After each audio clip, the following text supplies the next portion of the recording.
I would like to invite you on a special journey.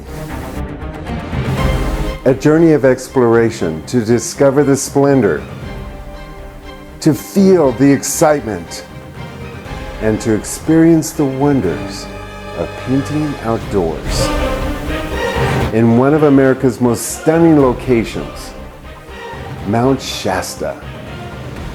A 3-day journey that will change your art forever. This spring I invite you to the Grandview Ranch and see for yourself what a weekend can do to transform your paintings.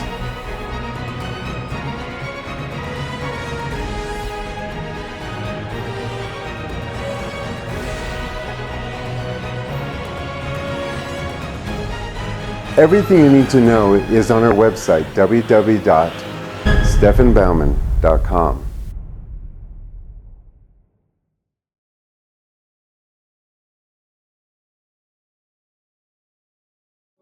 What we wanted to do was we wanted to take our painting to the next level. We wanted to do bold and beautiful, but we can't do that because Patty Marie wasn't here last week. So we need to look at Patty Marie's. Now, I'm sorry. Patty Marie's paintings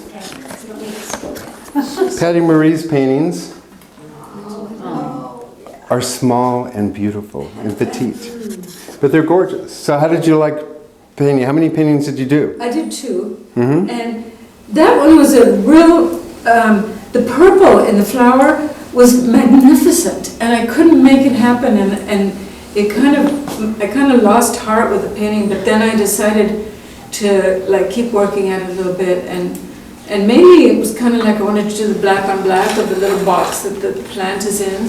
Yeah. But the primroses had the most beautiful color, and no matter what I did, I couldn't make it happen. So I need to learn how to do purple wonderfully, and then the green on the leaf. That was a challenge too. So, first thing, purple is hard to work with. Yeah.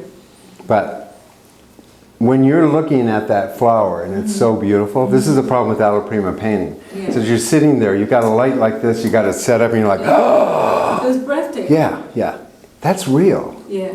Your painting, you can never accomplish that.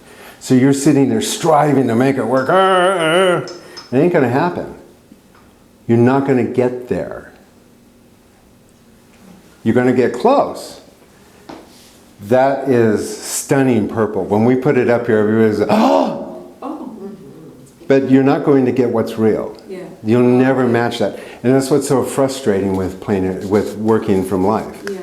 Working from life is a frustrating thing because what's in front of you can never be obtained. But as soon as you take it away from the model, it's gorgeous. When people go out and plein air painting, I can't tell you how people just whine and complain. And I'm like going, just do it. Just do it. Just. And then we get it indoors. Now I'll put a painting up. I'll say, whose is this? Because I always ask what you were thinking, so I need to find out who it is.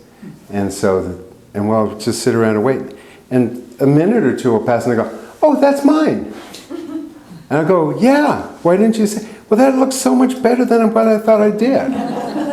Because they're no longer comparing it to the real thing. So when you're doing alla prima painting, you have to figure that you're never going to match as beautiful as what you're going to see. That answers my question. Yeah. It kind of took the wind out of my sails a little bit, and I didn't want to come back. That was the second one I did, so I wasn't going to even bring in, I was going to, whatever. But see, you can't push this any further. Yeah. Your darks, your lights. Now purple, you have to have like a dioxide purple. When you get to dioxide purple, you're pretty much at the end of the purple spectrum. I put a little red in it. And so it's gorgeous. I mean, the fact is you push it, and that's the thing. If you want to get your paintings ready, and like the guy who came in today, he's working from photographs. And I'm like going, I said, you're working from photographs. He said, how do you know? And I said, because paintings from photographs look that way. Unless you know what you're doing, painting from photographs look like they're painting from photographs, and you're never going to get a breath into your painting. So when you're looking at the real thing, it's better than a photograph. Yeah. And it will be better than anything that you can actually produce. But guess what? Photography's here, the real thing's here, and you're somewhere here. It's easy to get to the photography level. And now you're going to be scratching and crawling and crying and to try to figure out how to get to what's real. And you're going to take that quality just an up notch from photographs. Yeah. you're going to be better. But it's not going to be as good. But you at least have a higher goal to obtain. If you want to figure out how to dumb down a picture so that it's within range of your ability, you take a photograph of it. Now, if you're really good at things, you can take a photograph and do with it. But a lot of people just need to learn how to paint. You know, there's a skill. Oh, wow. Pretty. Now, do you honestly think, out of these little paintings that we're seeing here, do you honestly think that there isn't a gallery that wouldn't love to have a set of these paintings in their gallery? Do you honestly think that a gallery could not sell that and actually make a pretty good sale on it for being so small? But that just shows you a painting that's this small and it has that kind of impact that inspires the rest of us to what possibility is. You are there. Wow. I know your sister is a painter, Would but you probably blow her out of the water. Yeah. Would you put a thick frame on that? Yeah, imagine that with a huge frame on it. Now you're selling a painting that's this big. Now you're in the $2,000 to $3,000 range. Wow. And if it matches somebody's stickly furniture and they got money, it's nothing for them. Yeah. People spend $10,000 for a Gucci bag Yeah, right. Yeah. Well, thank that's made out of plastic. I mean, it's not even leather. You did this from life? Yeah. Okay. It's awesome because what you actually accomplish here is the effect of light. And so you could have just painted it, right? But you went outdoors. And look at this shadow that's coming off of that. Beautiful. Even Look the at that. flowers are painted with There's even a shadow color in there. Yes. She's only been painting a few months. I know, it's amazing. And it is amazing how you're able to handle lights and shadows. Yeah, now I pay attention because you always say that we have to pay attention to that, so Yeah. I try to. What? You listen to the teacher. She listens. She has a really good art teacher. Yeah. You know, when people come into the studio and they go, "Oh my God, your students are so good," and I go, "They have a good teacher." So how many paintings did you paint this week? 3. 3 paintings in how many weeks? You are amazing. In 3 days. So a Yeah. painting a day. Yeah. A painting a day. That's beautiful. It's beautiful. Look at again the shadow and light. That's my plants close to the window. So. And the yellow against the Viridian looks so pretty. And a yellow scene like that is really hard to paint. Really beautiful light. But the issue here is, like you see with her painting, it's shadow and light. You got to have that contrast. Without that contrast, if you don't have shadow, this is all kind of lit. And if these were in shadow, if this were light, and that had shadow underneath, that'd make a big difference. I prefer shadow over texture at this point. Well, let's just say that painting small is a challenge. Now we're going to be talking about some boxes here because I've got to do a box review and a canvas review. You guys are going to be like inundated with stuff. But anyway, painting small is a good way to go. So when we go to Italy, we're going to have our thumb box. So we're going to learn how to do that. But you know, remember back in the day when you used to go buy a television set and it was like this big? And you thought, oh my God, the whole world is at my living room. How awesome. You turn it on. You never noticed that it was so small. And then all of a sudden the TVs got really, really big.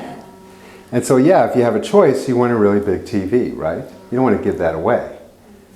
But the thing is, if you don't have a big house, you tend to buy small TVs. So in my house, I got a really small TV. But I don't notice that it's small.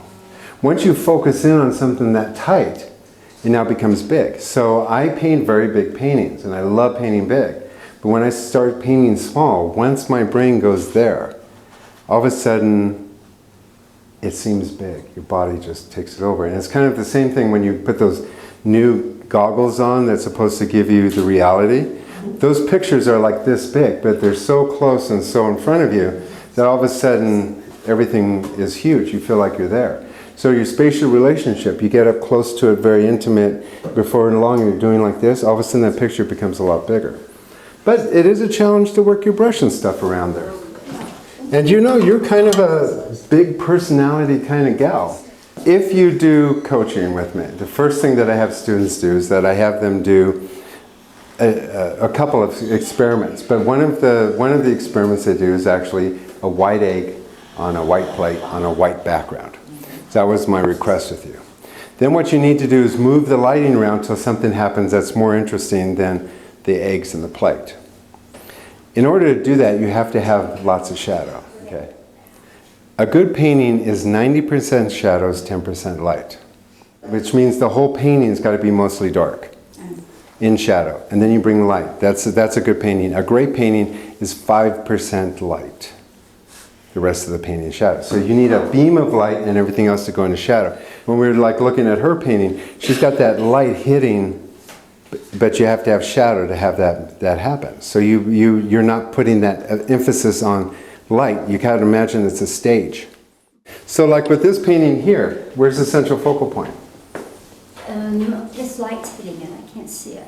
Where's the central focal point? I think the Right here. medium in there, right. Right? So that's the central focal point here. Look at how dark everything else is in reference to that. See how I can see how dark that is, how that is lit? That's what a central focal point is supposed to look like. So your light just needs to come into the painting. Whose is this? Mine, Jan. So this was for the homework, bold and beautiful. Beautiful. It's both, bold and beautiful. Yeah, this could have been a little bit more into a shadow a little bit, but gorgeous. That's just gorgeous. Okay, so whose is this? Becky. Becky, so what were you thinking? Well, you gave the lecture on different types of line and soft shadows and blending and all that stuff.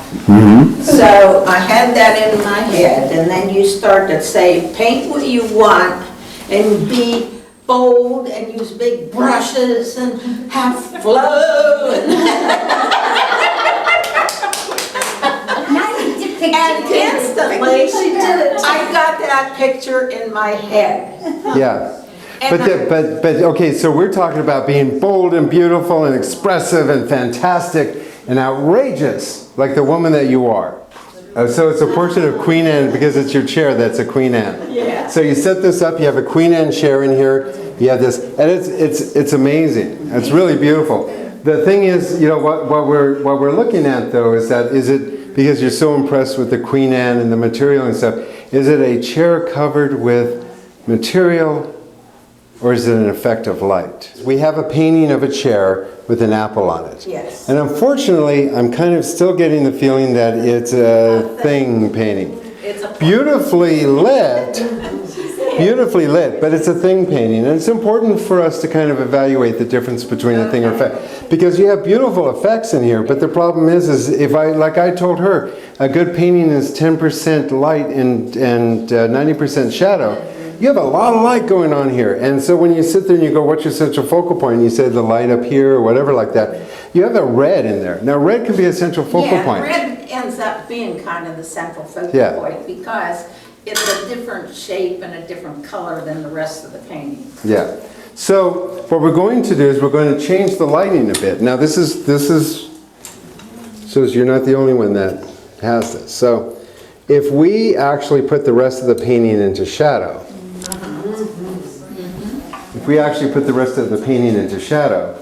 and we actually bring the focus of the light, and we could even do this with painting, you could even get a little bit more shadow in here.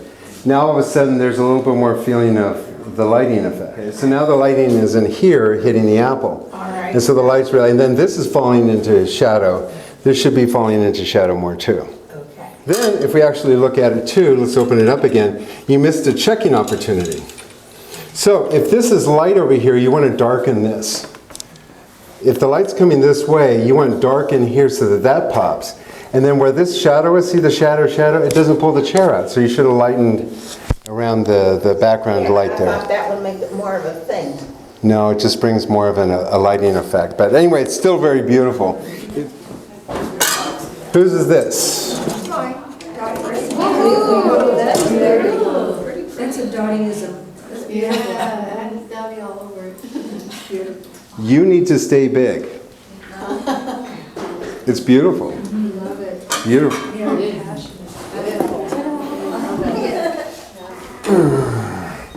Whose is this? Grizel. Griselle. Good job. Big, bold, and beautiful, but a bit too much in just the same light. You know, we're not getting the feeling of light. I feel like objects that are lit, but I'm not feeling the drama of it. You've got so much drama. Beautiful rose here, but I'm not feeling the light coming into this spot. I love the cast shadow back there. This could have been darker in the front. This could have been darker over here to really get that feeling of light going up into there. Can you adjust your light to shoulder that? Because I think that's got such The possibilities. theme, the idea is Yeah, beautiful. that Yeah. rose and that glow of that white heel, or the glass heel. Yeah. It's really, Yeah, the slipper, it is, the idea is beautiful. Yeah. I think it's very well done, and I love that rose up against it. So nice. Wow. High heels on it with the high heels out. Is that cool or what? There we go, see. Yeah, with that cast shadow in the back. See all of a sudden, see how that cast shadow? That's what I was trying to have. Yeah, so you can see that cast shadow now.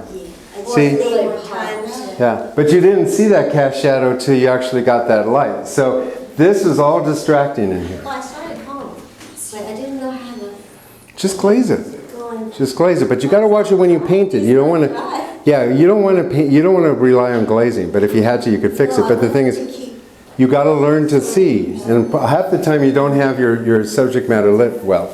So anyway, so this week's homework assignment is that these are all bold and beautiful.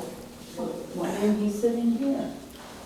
These are all bold and beautiful, but they're not enough. The one painting that kind of gets us there is Dottie's painting.